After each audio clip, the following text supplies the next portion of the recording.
Bom, estamos de volta ao vivo com o programa Reclamar Adianta e hoje, aqui no nosso segundo bloco, a gente recebe a defensora pública Flávia Albani. Tudo bem, Flávia? Bom dia. Tudo bem, Renata? Bom dia, muito obrigada. Junho foi comemorado o mês do orgulho LGBTQ, LGBT. E é claro, né, que durante o mês de junho, várias discussões foram trazidas e os holofotes foram voltados para essa questão dos desafios realmente, né, que a população LGBTQ e a mais enfrenta. Só para a gente ter ideia, em 2023, o Brasil registrou 257 mortes violentas de pessoas LGBTQIA+. Isso nós estamos falando dos números oficiais, porque a gente sabe que há muita subnotificação. É um número muito alarmante, né, que mantém o Brasil no topo de uma triste lista de países mais homotransfóbicos do mundo. Essa realidade é um claro indicativo da urgência, né, que é necessária para falar sobre esse assunto. A gente não pode simplesmente tapar os olhos e fingir que nada está acontecendo, porque a população LGBTQIA+, está sim sendo morta, está sim sendo assassinada aqui no Brasil. Estima-se que as pessoas trans representem aí cerca de 1 milhão aqui no Brasil. E o risco de uma pessoa transexual ser assassinada é 19% maior do que o risco enfrentado por gays, lésbicas e bissexuais. Então, olha como nós temos várias situações dentro, aparentemente, de uma mesma discussão, né, Flávia? Então, eu também, sobre esse assunto, eu te pergunto, o que pode ser feito para que a gente saia dessa triste estatística que mantém aí o Brasil como um dos países mais homotransfóbicos do mundo? Pois é, Renata, as nossas estatísticas em termos de violência, elas são muito preocupantes, né? Meu sonho era voltar aqui daqui a um tempo e a gente estar com estatísticas diferentes. Mas é também um grupo que realmente sofre muita violência, como você falou. O Brasil é um dos países que mais mata, né, esse tipo, pessoas integrantes desse grupo. É um dos países que está no topo, e isso é extremamente preocupante. No caso da população LGBTQIAPN+, Renata, diferentemente da pessoa idosa, que nós estávamos conversando agora há pouco, nós ainda não temos um estatuto, uma legislação específica voltada para essa população, né? O que nós tivemos foi que, em 2019, o Supremo Tribunal Federal, reconhecendo a omissão legislativa do nosso Congresso, né, em criminalizar a conduta da LGBTfobia, equiparou a LGBTfobia ao crime de racismo, de injúria racial. Então, hoje em dia, né, a LGBTfobia também é crime por equiparação do Supremo Tribunal Federal. Isso é um avanço significativo, com certeza. Né? LGBTfobia hoje é crime, e é crime grave, tá? Mas nós ainda precisamos de uma legislação específica voltada para esse público, tanto no sentido de coibir, né, de trazer as condutas que podem configurar violência e, consequentemente, crime contra essa população, também no sentido de trazer, Renata, os direitos, especificar melhor o acesso aos direitos dessa população. Porque você falou agora de casos mais extremos, que são os homicídios, lesões corporais, violências sexuais, tá? Violências sexuais gravíssimas contra essas pessoas. Isso é muito preocupante, né? São vítimas, assim, de violência sexual horríveis. Então, tudo isso e outras questões também que não deixam também de ser violência, como, por exemplo, a dificuldade que essas pessoas têm para o exercício do seu direito à saúde. Como que fica o direito à saúde de homens e mulheres trans, por exemplo? Né? O SUS está preparado para receber essas pessoas e ofertar um serviço de saúde adequado para as características dessas pessoas? Então, isso também, você mencionou agora, essas violências mais graves, né? Mas essa dificuldade de acesso aos direitos fundamentais, como a saúde, por exemplo, também não deixa de ser uma violência institucional, uma violência praticada pelo Estado, pela sociedade, uma vez que impede que essas pessoas tenham acesso a direitos básicos.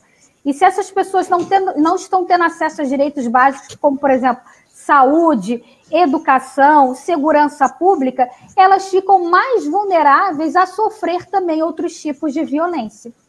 Entende, Renata? Então, assim, aqui, no caso da população LGBTQIAPN+, nós já temos algumas resoluções, aí, por exemplo, do próprio Conselho Nacional de Justiça, né, que regulamenta algumas questões, como, por exemplo, a troca do nome, tudo isso, mas nós ainda não temos uma legislação específica voltada para esse grupo. Então, é algo que a gente precisa ter atenção, porque também é um grupo vítima de muita violência.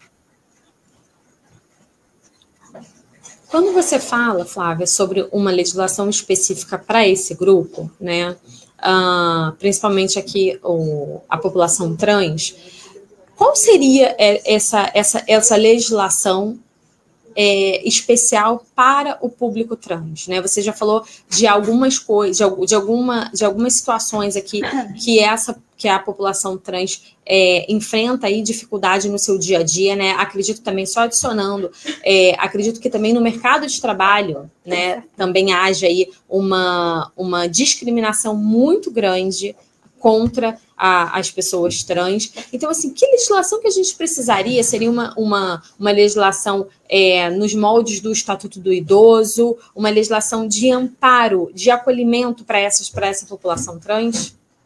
Isso. No caso de outros grupos que também são vítimas de violências estruturais, como, por exemplo, a pessoa idosa, a pessoa com deficiência, né, a mulher, a criança e o adolescente, elas possuem legislações específicas, protetivas para elas, né, que trazem ali princípios gerais, mas que também trazem situações específicas, direitos específicos para aquele grupo de pessoas, considerando as peculiaridades específicas daquele grupo de pessoas. Então, por exemplo, a criança e o adolescente, né, existe a doutrina da proteção integral. O idoso tem as suas especificidades em relação ao envelhecimento. A pessoa com deficiência tem as suas especificidades em relação às barreiras sociais em termos de acessibilidade que ela encontra no dia a dia. Então, no caso da população trans e de outras pessoas também integrantes do grupo LGBTQIAPN+, a gente precisaria de uma legislação que considere as especificidades dessas pessoas. Como eu mencionei agora há pouco, na questão do direito à saúde, né? Um homem trans, uma mulher trans, né? Um homem trans, como é que é a composição dele biológica? Como é que fica o cuidado com a saúde íntima dele? A mesma coisa a mulher trans, como é que fica o cuidado com a saúde íntima dela? Então, são especificidades desses grupos que nós precisamos nos atentar, né? Então, uma legislação que considere, né, os direitos fundamentais que todos nós temos, saúde, educação, trabalho, mobilidade urbana, enfim, todos esses direitos fundamentais, considerando as especificidades daquele grupo, né? Você falou agora da questão do mercado de trabalho, né? Muitas vezes essas pessoas, integrantes desse grupo, elas têm a sua capacidade técnica questionada por conta da sua orientação sexual, né? Ou então tem a sua pessoa ligada a ideias de promiscuidade, né? A ideias de anormalidade por conta da sua orientação sexual. Então, tudo isso é uma discriminação que acontece e que a gente precisa olhar de forma mais detalhada, mais atenta, né? Coibir esse tipo de conduta, seja criminalizando, seja através de ilícito civil, ilícito administrativo e também trazendo medidas de prevenção, né? A gente precisa trabalhar, Renata, com a prevenção também, para evitar que isso aconteça. E, se acontecer, a respectiva punição. Flávia, a gente tem notado E aí eu vou abranger aqui todos os tipos de discriminação e preconceito, né? Quando a gente fala de discriminação contra o idoso, quando a gente fala de discriminação contra a população LGBTQIAPN+, corrigindo aqui, é isso mesmo, né? LGBTQIAPN+, não é isso? Isso, exatamente, Renata. Foram incluídas essas duas letras, né? I e A, né? Isso. Que o I é o quê? LGBTQIAPN+. O I é o quê? Renata, eu acredito que seja intersexo. Intersexo, eu também acho. E o A de alguma coisa de assexuado, alguma coisa assim, acredito eu, né? Só para a gente esclarecer aqui para os nossos ouvintes. Mas voltando a falar sobre essa questão das violências contra as minorias, vou me referir assim, né? Porque a gente inclui aqui a população LGBTQ, a população LGBTQ, a gente inclui aqui a intolerância religiosa também, né, praticada aí contra contra os praticantes, em especial das religiões afro-brasileiras, como a Umbanda, o Candomblé. A gente inclui aqui o racismo também, né? Enfim, a violência contra a mulher. Então, a gente fala aqui de uma violência contra as minorias. E aí, eu tenho me questionado muito, Flávia, o porquê do aumento. E, assim, isso tem ficado tão claro, acho que, não só para mim, mas eu acho que para todos nós, né? Que temos aí um olhar mais cuidadoso sobre essas questões. A violência, né?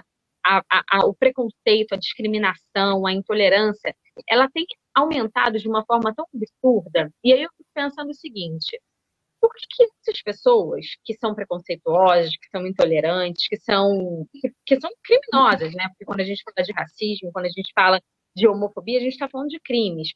Exatamente. Elas se sentem direito de manifestar. Porque uma coisa, Flávia, eu sempre digo, você não precisa aceitar aquilo que é diferente de você, ou aquela pessoa que tem uma orientação sexual, uma orientação sexual diferente daquela que você acha que é a correta, ou que tem uma religião diferente daquela que você acha que é correta, ou porque aquela pessoa é mulher, ou porque aquela pessoa é idosa, ou porque aquela pessoa é preta. Você tem que ter respeito pelo outro, né? Se nós tivéssemos respeito na nossa sociedade, eu fico pensando, a gente não precisaria de tantas leis que criminalizassem essas condutas que nós temos. E parece que a cada ano que passa, as pessoas se sentem mais à vontade para praticar esse tipo de crime, para serem intolerantes, para serem preconceituosas. Pois é, Renata, é isso mesmo. Infelizmente, é como eu falei para você agora há pouco, né? Meu sonho era voltar aqui um dia e essas estatísticas estarem diferentes. Nós temos vivenciado, de um tempo para cá, um aumento desses discursos de ódio e de intolerância, né? Principalmente contra grupos que as pessoas pensam diferente, né? E como você falou, tudo bem você pensar diferente, faz parte da democracia. Tudo bem você não querer aquilo ali para você, é uma opção sua. Mas daí você se sentir no direito de lesionar, e aqui lesionar eu falo verbalmente, psicologicamente, fisicamente, financeiramente, seja como for, o direito de lesionar, de violentar uma pessoa porque ela faz parte de um grupo, né, que você discorda, ultrapassa qualquer direito seu. As pessoas têm que entender que, por exemplo, a liberdade de expressão, né, ela tem que ser feita com responsabilidade. Homofobia não é opinião, homofobia é crime. Racismo não é opinião, racismo é crime, né? Então, tudo isso, as pessoas têm que ter essa consciência.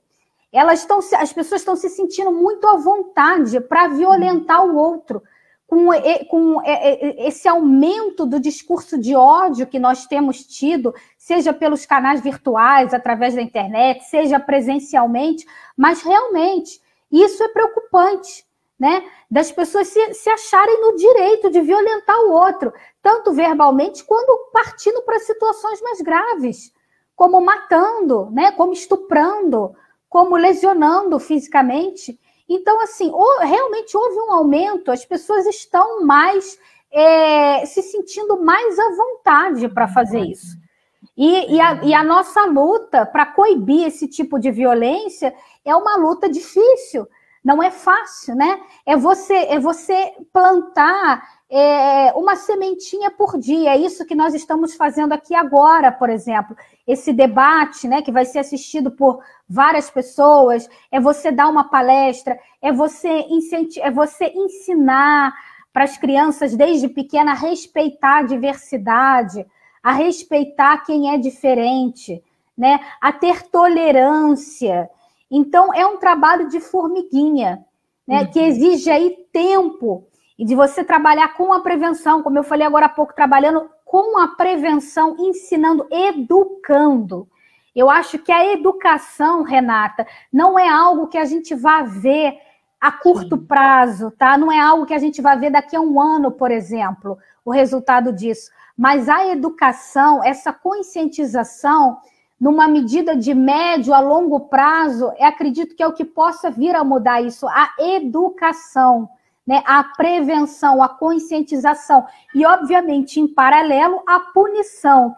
Quando a gente, infelizmente, não consegue coibir a violência, e a violência acaba acontecendo, tem que haver a punição, até como uma forma de prevenção geral, para que outras pessoas não se sintam no direito de violentar também, porque se violentarem, elas vão sofrer uma penalidade criminal, né, uma sanção criminal. Então, tem que haver a punição também. Mas, em paralelo à punição, porque se a gente também só trabalhar com punição, Renata, a gente enxuga gelo, né? O tempo todo punindo, mas a violência não estanca, ela não para. Então, em paralelo à punição, é trabalhar com a prevenção. Mas esse trabalho de prevenção, esse combate a essas violências estruturais, é um trabalho complexo, é um trabalho de rede, é um trabalho que é feito por todos nós, diversos setores sociais, a imprensa, a Defensoria Pública, o Ministério Público, né? As demais instituições promovedoras dos direitos humanos. Então, é um trabalho que demanda realmente muito esforço e que a gente só vai ver resultado de médio a longo prazo. Mas a gente não pode desanimar. Flávia, eu queria agradecer imensamente a sua participação aqui com a gente hoje no programa Reclamar Adianta. Seria um prazer receber você aqui no programa, porque a gente sempre discute temas, né, e debate temas aqui que são muito caros aqui à nossa sociedade. Muito obrigada mais uma vez. A gente conversou com a Defensora Pública Flávia Albaine, aqui no nosso quadro Entrevista do Reclamar Adianta de hoje. Você quer deixar aí algum contato, rede social, Flávia? Sim, Renata, primeiramente eu queria te agradecer mais uma vez pela oportunidade. Isso aqui que a gente está fazendo, Renata, esse espaço também é uma política de prevenção, de educação, de conscientização. Então, parabéns pelo seu trabalho também. E para quem quiser me seguir nas redes sociais, @Flávia Albaine no Instagram, tá? Flávia Albaine, ALBAINE. É um Instagram que eu uso para divulgar informações de cunho social. Muito obrigada e vamos ter a esperança aí de um país mais inclusivo e menos violento. Com certeza. Flávia, muito obrigada e até a próxima. Tchau, tchau. Tchau, tchau.